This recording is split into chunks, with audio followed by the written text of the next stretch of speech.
예수님과 가난한 사람들이라는 주제로 우리 주중예배 설교를 하고 있습니다. 오늘 세 번째 시간인데요.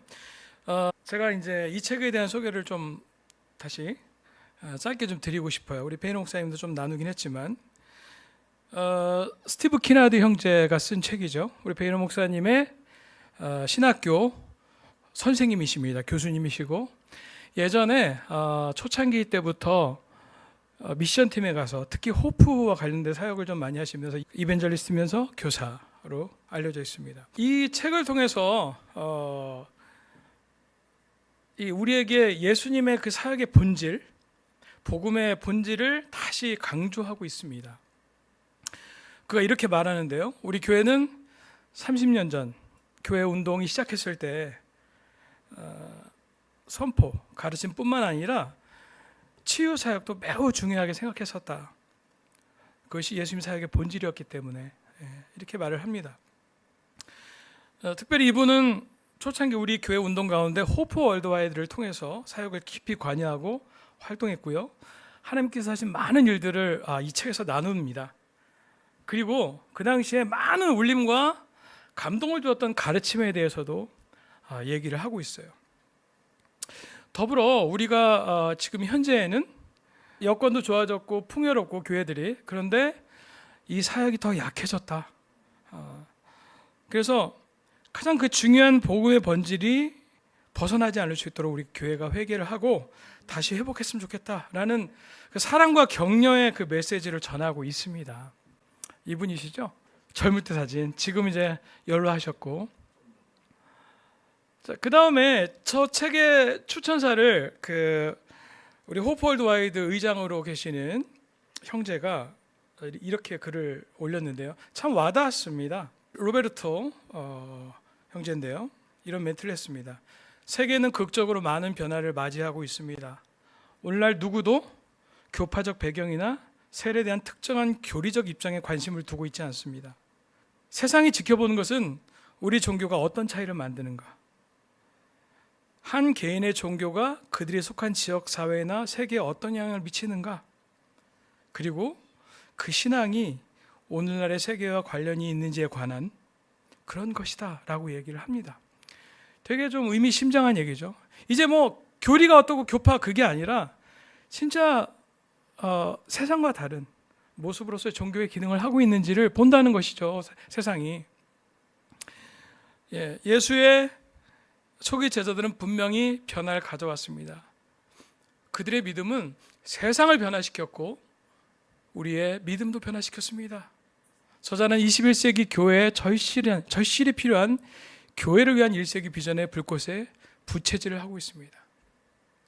오늘날 예수님을 닮기 위해 간절히 애쓰는 제자는 이 책이 매우 유익하고 감동적임을 깨닫게 될 것입니다 라고 추천사를 보내왔습니다. 제가 부탁드리고 싶은 것은, 여러분 레슨도 레슨이지만 개인적으로 이 책을 구입을 하셔서 큐티하시고 묵상하시면서 함께 우리 설교와 레슨과 함께 따라가면 너무 좋겠다는 생각이 들었습니다.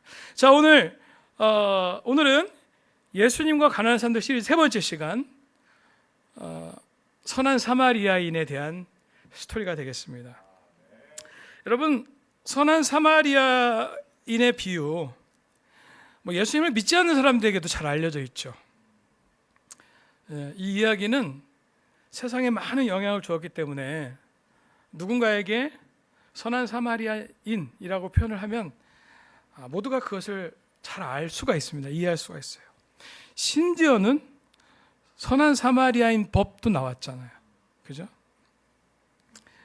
자, 그래서 오늘 우리가 저 본문을 따라갈 때 어떤 마음으로 좀 여러분이 함께 했으면 제가 바라는지, 새로운 마음으로, 마치 처음 보는 것처럼 여러분이 말씀을 듣고 마음으로 반응하고, 그리고 이 메시지가 여러분 삶에 변화를 이끌 수 있는 그런 결심까지 이어지는 그런 시간이 되기를 소망합니다. 아멘.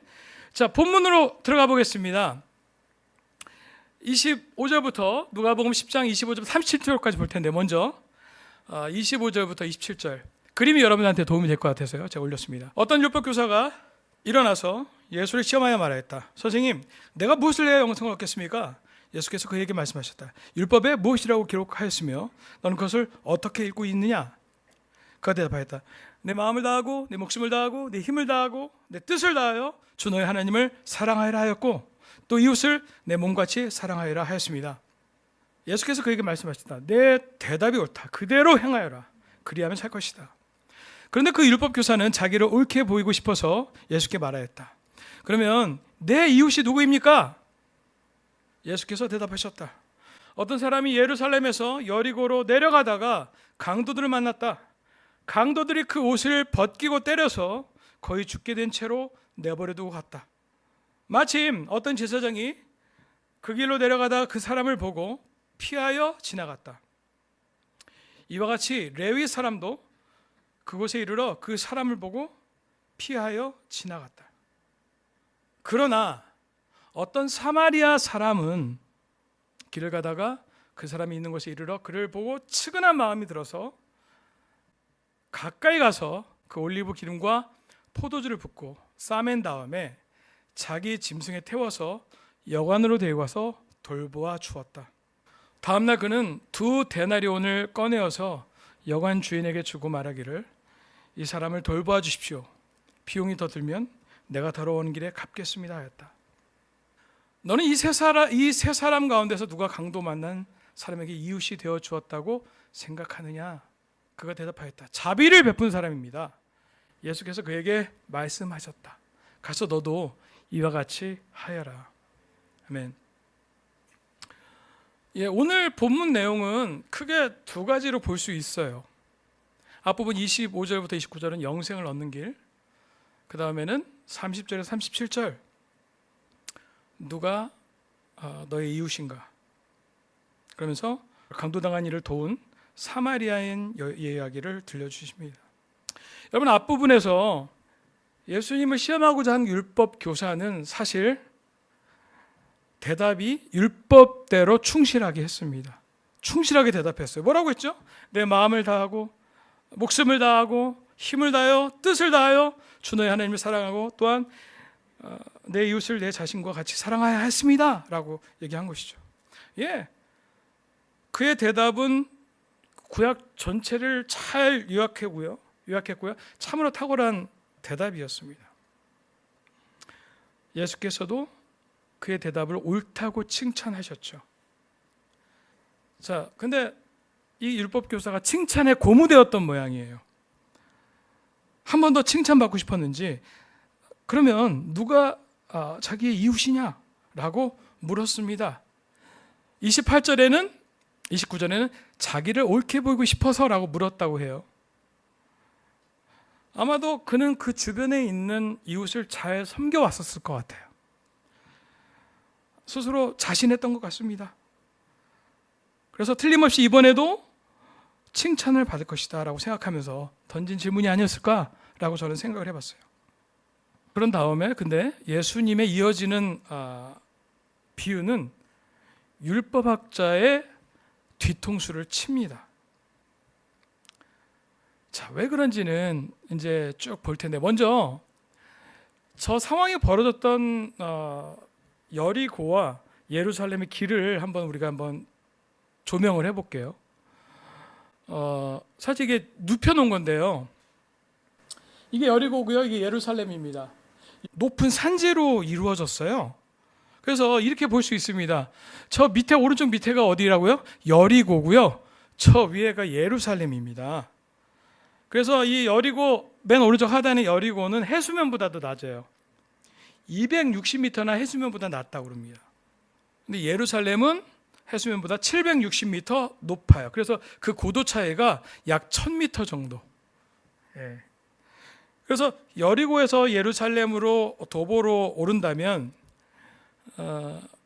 제주 공항에서 한라산 1100m 고지 그 휴게소를 도보로 공항에서 거기까지 올라간 길이었다라고 생각을 하면 됩니다. 예수님이 여리고에서 예루살렘으로 올라가셨죠. 마지막에. 자, 그래서 여리고에서 올라가는 길이 아니고 예루살렘에 내려오는 길인데요. 어쨌든 저걸 좀 참고하라는 얘기죠. 그래서 이제 그 길을 보면 여러분 실제로 강도가 많이 출몰했던 곳이라고 해요. 저 길을 보고 저 산지를 보면서 외길이잖아요. 우리가 좀 유추할 수 있는 것 같아요. 왜 진짜 강도가 많이 출연했을까? 예. 아마도 내려오는 길에서 저기 뭐 여관이라고 되어 있는 여기가 이제 요 어디 좀 평범한 데서 강도가 출몰했겠죠. 그러니까 막연한 어떤 예수님은 상상력을 주는 것이 아니라 실제로 일어날 수 있는 상황을 비유로 예를 들었던 것입니다.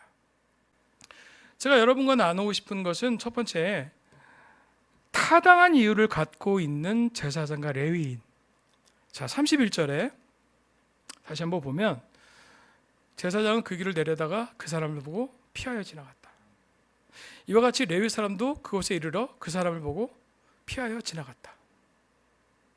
저는 우리가 뭐 제사장, 레위인들 저 구절에서 뭐 나름대로 선입견을 가지고 있을지 모르지만 그냥 아무 생각 없이 그거 쳐다보지도 않고 아무 마음 없이 지나가지는 않았을 것 같아요. 최소한 인간으로서, 그죠? 예, 고민을 했을 겁니다. 우리가 제사장과 먼저 레위 사람의 모습을, 그 마음을 한번 생각해 보겠습니다.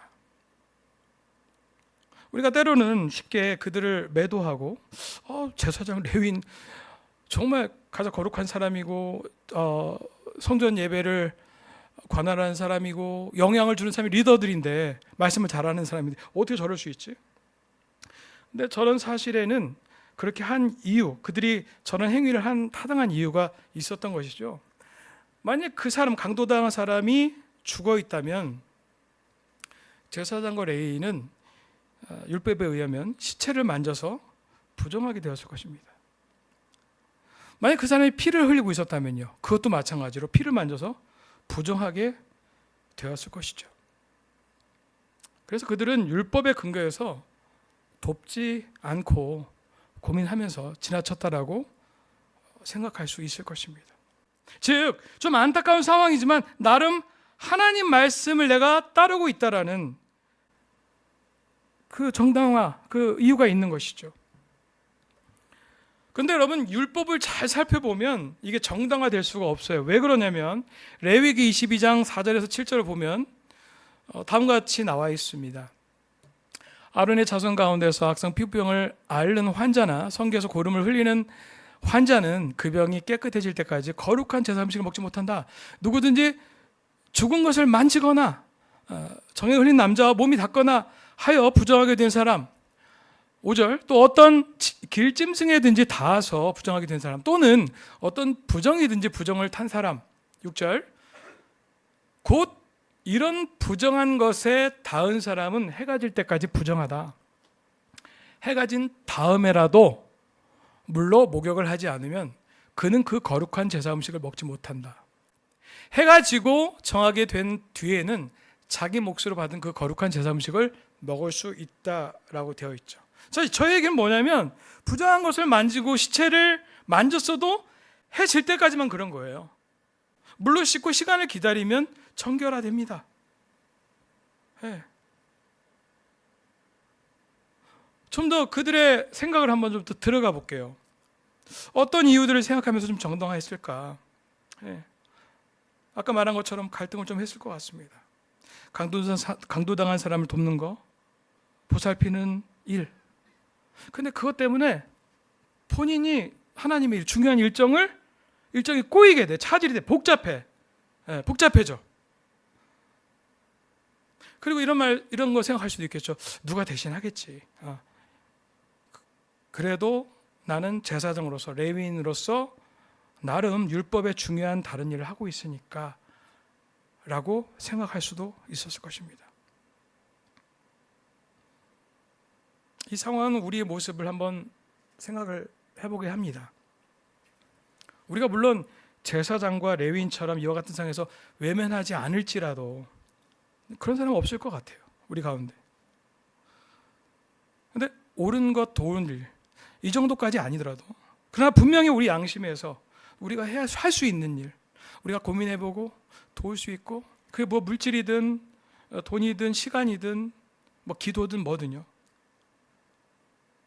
옳은 것, 뭔가 도운 일이 있을 때 하지 못하는 많은 변명을 우리가 만들 때가 있습니다. 내가 돕는 것을 오히려 오해받을 수 있어. 난 종교적인 것들을 좀 티를 내고 싶지 않아. 사람을 의식할 수도 있어요. 좀 이따가 뭐 제가 요즘에 느끼고 배운 것들을 좀 나눌 텐데요. 저한테는 이런 것입니다. 제가 뭐 이렇게 TV를 많이 보지도 않는데 가끔 케이블 TV 이렇게 보다가 23번인가요? 이렇게 보면 꼭 뭐 굿네이버스 뭐 이렇게 기부하는 거 막 이렇게 예쁜, 그러니까 너무 귀엽고 아프리카에서 뛰어노는 그런 불쌍한 친구들이 막 떠올라요. 그래서 여러분 기부하십시오. 여러분을 기다립니다. 뭐 이렇게 그런 멘트로 할 때 막 이렇게, 근데 꼭 내가 거기 틀 때만 그게 나와요. 어느 순간에 이건 하나님 나한테 주신 메시지다. 그냥 한 예를 듣는 겁니다. 여러분 한번 떠올려 보셨으면 좋겠습니다. 자, 아무튼 제사장과 레위인은 그들 자신들이 보고 싶은 율법, 믿고 싶은 율법 안에 갇혀서 자신의 행위를 정당화했죠. 근데 예수님은 율법학자에게 얘기하는 겁니다. 종교적인 그 순결의 법보다 우선하는 법이 있다. 그것을 기억해라. 그것은 사랑의 법이고 생명을 살리는 법이다. 우리가 지난 시간에 배웠던 것처럼 부자가 나사로를 대했던 것처럼 이 제사장과 레위 사람은 부상당한 사람, 그렇게 고통받는 사람들에 대해서 필요에 냉담했어요. 그리고 더 중요한 법을 무시한 거죠. 이사야서 58장 6절에서 7절은 어떻게 얘기하고 있습니까?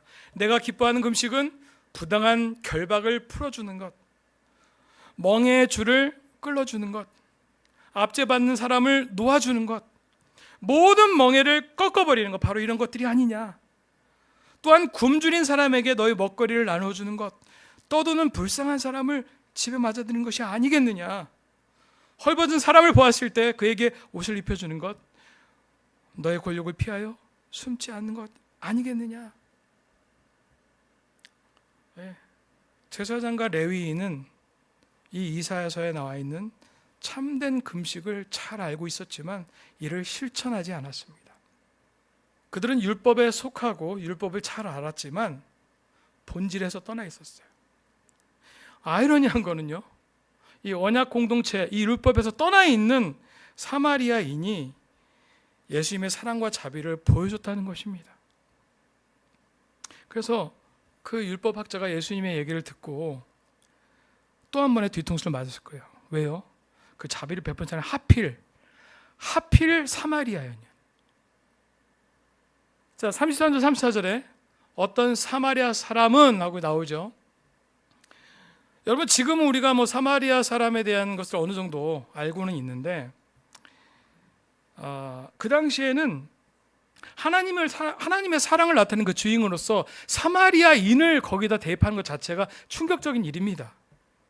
예. 아마도 뭐 요즘 반응으로 우리가 하는 헐 뭐 이거였을 거예요.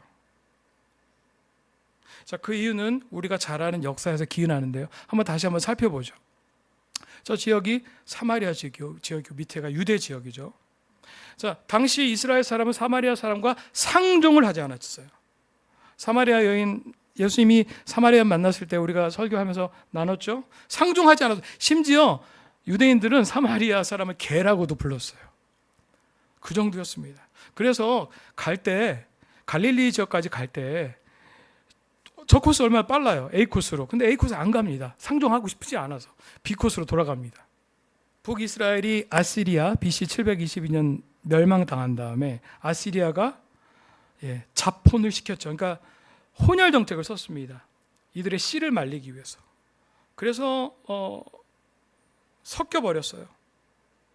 종족 간에 피가 섞이고 그다음부터 유대인들은 그냥 포로로 갔지만 그대로 그 혈통이 왔기 때문에, 그러나 사마리아 사람들은 모든 이방 민족과 섞였어요. 그래서 그 다음부터는 이방인이라고 하고 너희는 죄인이야. 원수지간처럼 됐죠. 근데 그 반목이 언제 또 심해졌냐면 포로에서 남유다가 돌아왔을 때 성전 스룹바벨에서 성전 재건하는데 그때 방해한 사람들이 누구였죠? 또 사마리아 사람이었어요. 그러니까 엄청난 거죠 이게. 근데 예수님은 유대인들이 무시하는 그 사마리아인을 이웃사랑의 모델로 삼은 것입니다. 유대인의 사고방식을 완전히 철저하게 부순 것이죠. 머리를 한 대 맞은 것처럼 충격이 있었을 것입니다. 너는, 예수님이 얘기하는 거예요, 사마리아인처럼 이웃의 범위를 넓혀야 한다. 비기독교인, 타종교인, 타국인, 심지어 원수들까지도 이웃의 범위에 포함해야 해. 너는 이웃으로 간주하지 않는 자들에게도 긍휼을 베풀어야 해 라고 말씀하고 계시는 것이죠. 그리고 이것을 행하라고 얘기합니다. 자, 예수님은 다시 사마리아인에 대한 관점에서 자비를 베푸는 행위로 마무리를 하십니다. 사마리아인을 강조하지만 다시 한번 왜 그 사마리안 자체가 아니라 자비를 베푸는 그 행위로 다시 우리의 관점을 바꾸게 하셔요. 여러분, 가서 너도 이와 같이 행하라 라는 말, 가서 너도 이와 같이 행하라, 이 말은, 자, 37절의 마지막에 나와 있는 말은 28절에 우리 앞에 단락과 이 단락의 마지막 부분 있죠. 어떻게 해야 영생을 얻을 수 있겠습니까? 라는 그 내용이 있죠. 그래서 예수님 마지막으로 한 것과 평행을 이룹니다. 그대로 행하라. 행하는 것, 삶에 대한 얘기를 하고 있죠. 이웃사랑의 실천이 구원과 관련이 되어 있고 예수님의 제자의 기림을 알려주는 것이죠. 우리는 지난 시간 동안 예수님 사역의 선포, 가르침, 치유가 있다는 것을 배웠고, 치유는 오늘 여러 가지가 있겠지만 이웃사랑임을 또 하나 우리에게 가르쳐주고 있습니다. 선포, 가르침처럼 이웃사랑도 우리가 전해야 되는 복음의 본질이고 우리의 삶으로 나타나야 되는 것이죠. 제가 설교를 준비하다가 이런 글을 봤는데요, 참 많이 와닿는 글이었습니다. 많은 사람들이 말씀의 핵심을 파악하는 기술만 배우려 하고 그 말씀대로 실천하려고 하지 않습니다. 말씀의 핵심을 파악하는 능력을 가졌음을 과시하며 자신의 지성을 가진 수준 높은 그리스도임을 자랑하려 합니다. 그렇게 말씀의 핵심을 파악하지만 거기에서 멈추는 사람들이 얼마나 많은지 모릅니다. 주님은 핵심을 잘 파악하는 자를 찾으시는 것이 아니라 자기가 알고 있는 말씀대로 실천하는 사람을 찾으십니다. 아멘. 스티브 키나드 형제의 책을 읽으면서 예수님이 가난한 자, 억눌린 사람들, 상처받은 사람들, 소외된 이방인들을 어떻게 사랑하셨는지를 다시 깊이 생각하고 있습니다. 개인적으로 마음속에 많은 울림을 경험하고 있어요. 그러나 쉽지 않습니다. 좀 생각을 해보면 이걸 어떻게 내 삶에서 적용하고 삶으로 나타나게 할까? 우리 모두는 한정된 부와 시간과 물질, 형편, 또 많은 도전 속에 살고 있지 않습니까?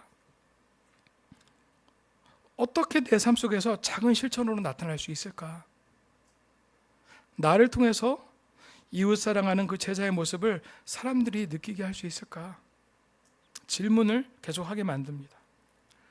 자, 거기에 대한 대답은 여기에 있다라고 생각이 들어요. 여러분과 나누고 싶은 포인트는 측은한 마음이 들어서, 자, 이 사마리아인의 마음은 아무리 율법을 잘 알고 엘리트와 같은 역할을 하는 레위인 제사장이 있었지만 그들과 다른 게 있었어요. 33절에 그를 보고 측은한 마음이 들어서라고 표현을 합니다. 측은한 마음이 들어서. 사마리아인은 측은한 마음이 있었습니다. 측은한 마음을 가질 때 가능한 것이죠. 이 측은한 마음이라는 것은 에스플랑크 니스테라는 말인데요. 영어로 보면은 moved with compassion, 측은히 여기고 불쌍히 여기고 동정하는 것입니다. 불쌍히 여기고 측은히 여기고 동정하는 거예요.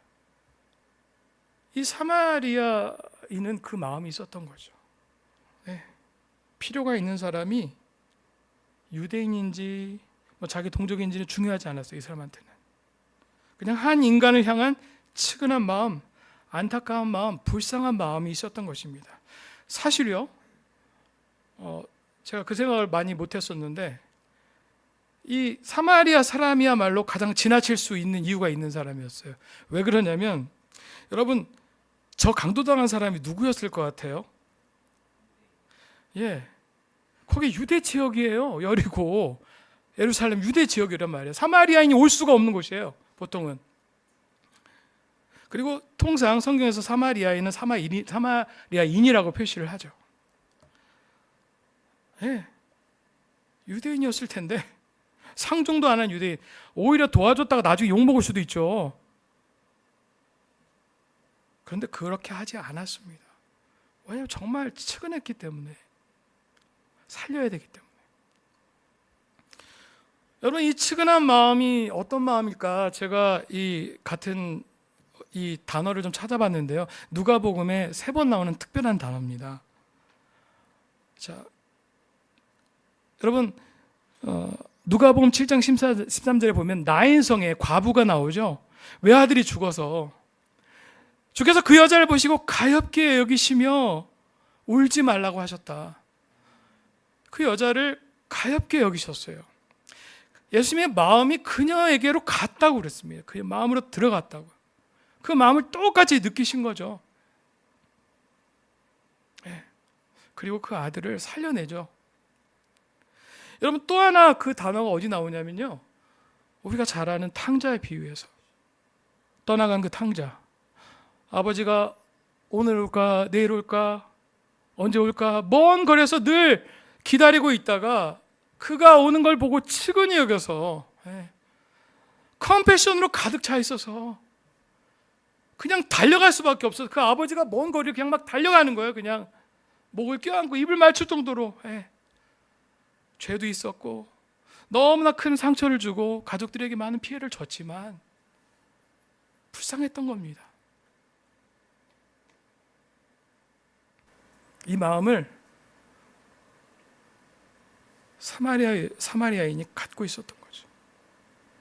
그래서 그 강도당한 사람을 돌볼 수밖에 없었던 겁니다. 그 마음이 행동하게 했던 것이죠. 한번 생각해 보게 됐어요. 나는 측은한 마음이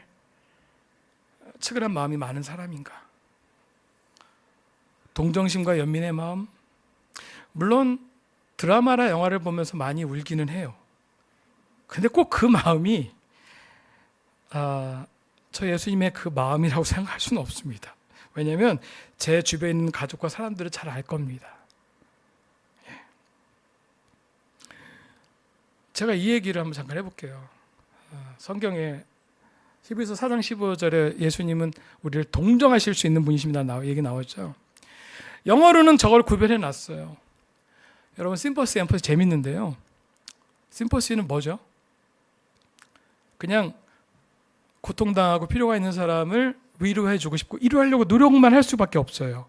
노력하는 거예요. 근데 엠퍼시는 뭐냐면 이 M이라는 게 접두사가 같이 공감은 똑같다는 거잖아요. 누가 울면은 그 아픔 때문에 같이 그냥 그걸 느껴서 같이 울어주는 거잖아요. 공감하는 거예요. 그냥 그 마음을 느껴서 그냥 같이 그렇게 되는 겁니다. 그 사람 마음속으로 들어가는 것이죠. 예수님이 말하는 아까 그 측은하게 엮이는 저걸 다 포함하는 것입니다. 우리 가운데 오늘 메시지를 듣고서 와, 측은한 마음 나는 참 쉽지 않아. 어떻게 그럴 수 있을까? 어쩌면 우리에게 주는 도전은 심퍼시라도 우리가 고민해보고 할 수 있는 것들 작은 거라도 한번 다가가 보라고 얘기하는 거일 수도 있습니다. 여러분, 우리는 상처받고 아프고 필요가 많은 사람들이 있음을 압니다. 교회 안에도요, 교회 밖에도요, 그죠? 안팎에 이웃이 많이 있습니다. 그리고 우리가 알고 있는 것도 뭐냐면 내가 할 수 있는 일, 또 우리 교회가 할 수 있는 일의 한계가 있음을 우리가 또 압니다.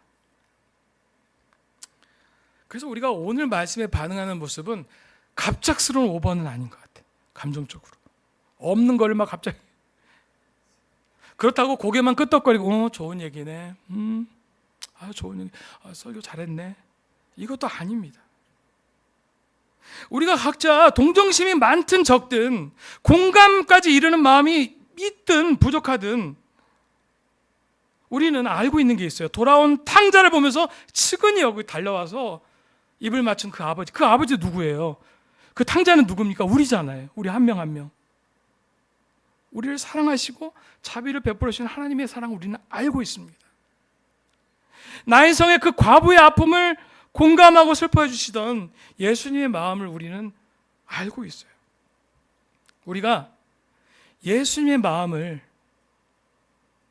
담고자 말씀 속에 살아 숨쉬는, 우리 그 책에는 이런 말이 있더라고요.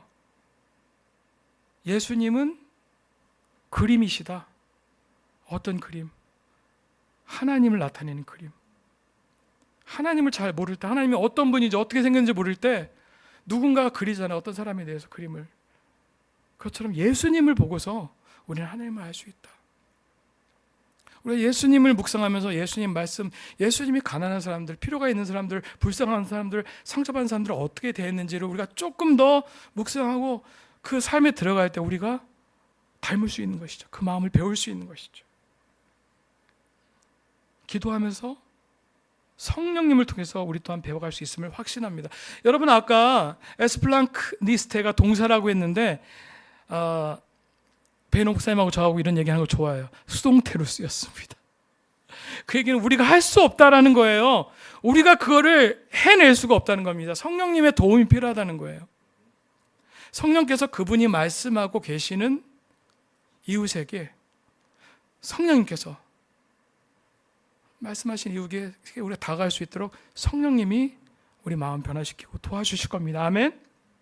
그래서 여러분, 마지막으로 성령님이 원하는 일을 작은 일부터 우리가 실천해 보면 어떨까요? 오늘 메시지를 들으면서. 자, 첫 번째는요, 그냥 고민해 보는 거예요.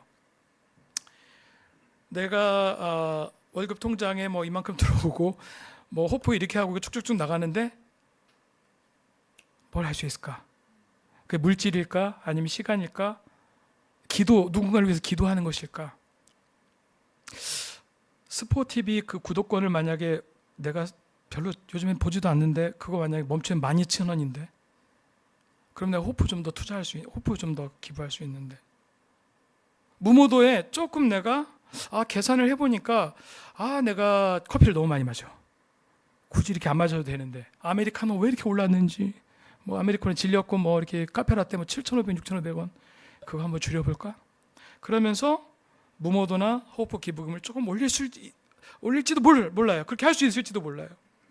여러분, 우리 호프나 무모도 프로그램 만드시면 감사해야 돼요. 왜냐하면 우리가 뭘 할지 모를 때 우리가 처음 마음을 가질 수 있도록 돕잖아요. 도구를 주시잖아요. 그래서 우리가 좀 더 예수님 마음을 닮을 수 있게 도와주시잖아요. 여러분, 혹시나 저처럼 케이블 TV에 뭐 연합뉴스 이런 데서 막 갑자기 누구를 도와주세요, 여러분의 1,000원이면은 2명을 먹여 살릴 수 있습니다, 이럴 때 그냥 채널 팍 돌리지 말고 뭘 할 수 있을까? 여러분이 뭐 극동방송이든 뭐든 할 수 있는 것 같습니다. 제가 그걸 보고서요, 제 마음에서 예전에 그 뭐 바이블 타임인가요? 원바디라고 성경을 통해서 저기 뭐 그 아프리카나 제3세계에 성경을 나눠주는 그 후원하는 그 단체가 있어서 그걸 했었어요. 근데 바로 신청을 했습니다. 제가 이걸 준비하면서 생각하고 고민하니까 할 수 있는 게 있어요.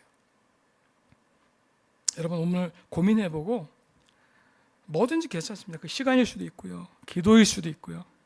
여러분이 한번 트라이 해보시기를 기도합니다. 말씀을 맺겠습니다. 오늘 선한 사마리아인 예수님과 가난한 사람 세 번째 얘기했는데요, 우리가 세 가지를 기억하면 좋을 것 같아요. 나 자신에게 초점을 맞추는 삶이 아닌 나의 이웃, 그죠? 하나님 말씀하시는 이웃이요, 초점을 맞추는 삶을 사는 교회가 됩시다. 두 번째, 이웃을 사랑하는 것은 예수님의 사역의 본질이며 복음의 본질이라는 것, 그리고 그것이 구원의 길임을 기억하는 교회가 됩시다. 세 번째, 지적이고 똑똑한 교회가 아니라 단순해도 말씀을 실천하는 삶을 사는 교회가 됩시다. 아멘. 기도하겠습니다.